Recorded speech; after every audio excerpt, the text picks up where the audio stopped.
So Indiramma ఇండ్లకు సంబంధించిన ఒక కొత్త అప్డేట్ ఇది. ఇందిరమ్మ ఇండ్లకు ఒక సపరేట్ యాప్ పెట్టారని మీ అందరికీ తెలుసు కదా. దాంట్లో ఏమైనా గ్రీవియన్స్ అంటే ఏదైనా సమస్యలు ఉన్నా రేజ్ చేయడానికి, కంప్లైంట్ రేజ్ చేయడానికి L1లు ఉన్నామా, L2లు ఉన్నామా, L3లు ఉన్నామా తెలుసుకోవడానికి అయితే ఇదివరకు ఒక యాప్ ఉండేది. L1 అంటే సొంత జాగా ఉండి ఇల్లు లేని వాళ్ళు. సో ముందు ఫస్ట్ ప్రియారిటీగా వాళ్ళకైతే ఇందిరమ్మ ఇల్లు శాంక్షన్ చేసింది రాష్ట్ర ప్రభుత్వం. ఇప్పుడు రెండో విడత కూడా ఇందిరమ్మ ఇల్లు ఇవ్వడానికైతే రాష్ట్ర ప్రభుత్వం ముందుకొచ్చింది.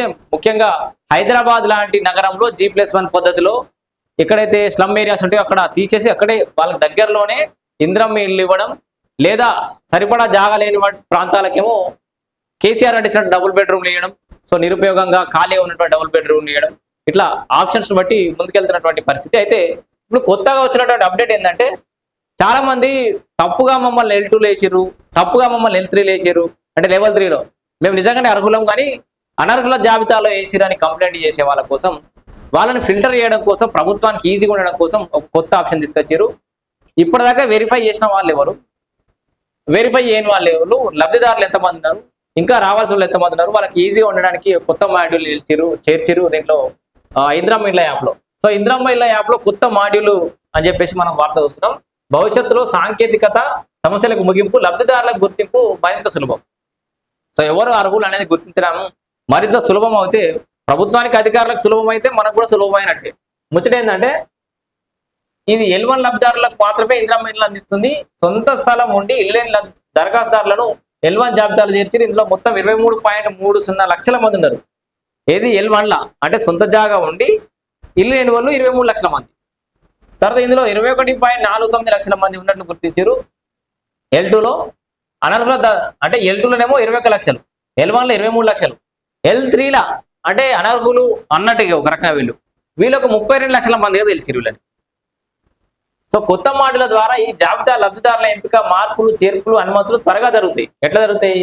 గతంలో ఇందిరమ్మ ఇళ్ళ లబ్ధిదారుల వద్ద గెజిటెడ్ స్థాయి అధికారి వెళ్ళి విచారణ జరిపి అర్హుడా కాదా అని మాన్యువల్ గా నివేదిక ఇచ్చేటోళ్ళు. ఇప్పుడు ఒక MRO స్థాయి అధికారి, MPDO స్థాయి అధికారి ఊరికి పోవాలి, అక్కడ అర్హులా అనర్హుడా అని చెప్పి వెరిఫై చేయాలంటే నిమ్మలంగా ఆఫీసులే ఫ్యాన్ వేసుకొని కూర్చుంటుండే సారు.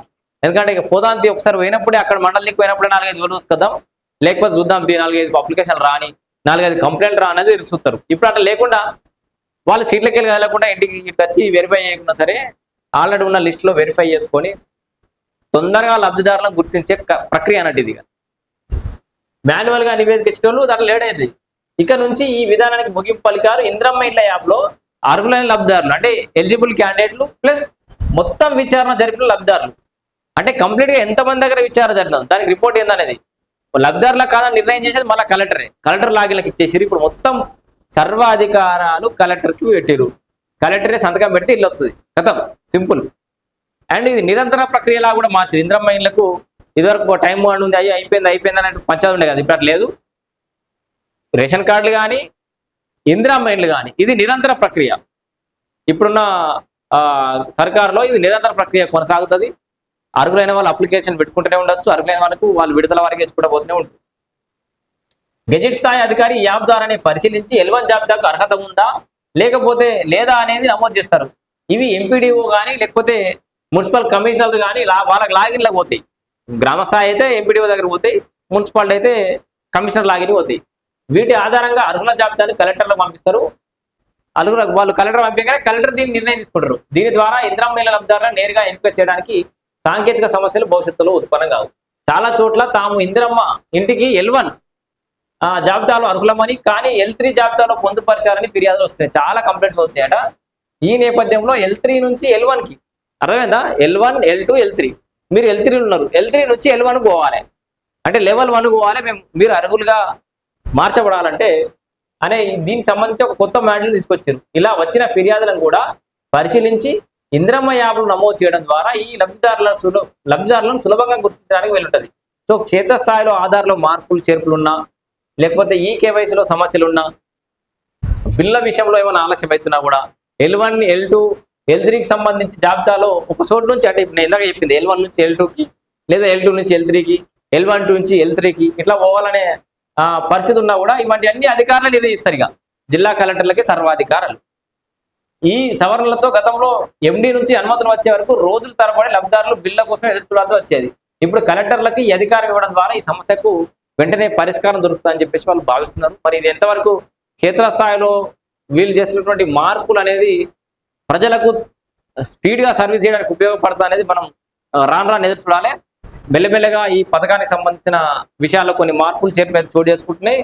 అద్దె స్థాయిలో ఇంద్రమైన నిర్మాణాలు అయితే అవుతున్నాయి. మొదటగా 5 లక్షల రూపాయలు పూర్తిగా రాష్ట్ర ప్రభుత్వమే భరిస్తుందని చెప్పారు. తర్వాత కేంద్రం నుంచి కొన్ని ఇళ్లకు శాంక్షన్ రావడంతో 60,000 రూపాయలు MGNREGS కోటా నుంచి 60,000 రూపాయలు ఇంద్రమ్మ ఇళ్లకు రాబోతున్నాయి. అవి సపరేట్ గా పడుతుంది. ఇప్పుడు ఇంద్రమ్మ రాష్ట్ర సర్కార్ నుంచి 60,000 మైనస్ అయ్యి ఫస్ట్ అమౌంట్ వస్తున్నాయి బిల్లులు. ఆ తర్వాత 60,000 సపరేట్ గా మళ్ళీ అదే అకౌంట్లో పడుతున్నాయి. బట్ కేంద్ర రాష్ట్ర ప్రభుత్వాల సమన్వయంతో ఇద్దరి భాగస్వామ్యంతో ఇంద్రమ్మ ఇళ్ళు అయితే రాష్ట్రంలో పెద్ద ఎత్తున నడుస్తున్నాయి. ఇప్పటికి 1 లక్ష ఇండ్లు అయితే గృహప్రవేశాలకు ఆల్రెడీ సిద్ధమైపోయినాయి. సో మిగతా ఇండ్లు ఒక 2 లక్షల వరకు ఇండ్లు గ్రౌండింగ్ అయిపోయినాయి ఆల్రెడీ. సో 3 లక్షలు 4 లక్షలు శాంక్షన్ చేశారు కదా, దాదాపు 3 లక్షల ఇండ్లు అయితే ఒక దారిలో పడ్డట్టుగా అయితే మనం చెప్పుకోవచ్చు. మొత్తంగా వీళ్ళు పెట్టుకున్నటువంటి లక్ష్యం 9-10 లక్షలు 15 లక్షల సంవత్సరానికి, ఏడాదికో 4-5 లక్షలు అనుకున్నారు. కానీ అంత రీచ్ కాకలేకపోయినా కనీసం ఒక 3 లక్షల నుంచి 5 లక్షల ఇండ్లు అయితే 5-6 లక్షల ఇండ్లు అయితే ఖచ్చితంగా ఈ రేవంత్ సర్కార్